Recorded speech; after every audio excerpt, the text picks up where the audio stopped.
Mis me enam oma toimetuses pole ruumi, et peame nüüd mööda poode hakkama kolama või? Tootepaigutus. Mis asi? Tootepaigutus. See maksab su palga. Meil on terve stuudio alandekku asja täis, me nüüd poodi ka veel tulema.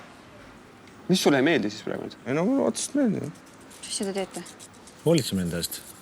Sa oled üllatunud või? Ma ei ole üllatunud lihtsalt nagu... Tegelikult vist veits olen üllatunud, jah. Mis sa arvasid, et me näeme lihtsalt nii head välja, et me ei peagi enda kallal üldse tööd tegema või? Sa arvad, et mehed ei hoolitse enda eest või? Ei, ma ei tea, poleks arvanud, noh. Te naised kogu aeg eeldate igasuguseid asju. Mis sa selle vaseliiniga teete? Kasutame seda. Ja me lihtsalt ei vatta sellest kogu aeg. Noh, väga hea. See on normaalne, jah? Huuled on su kuivad.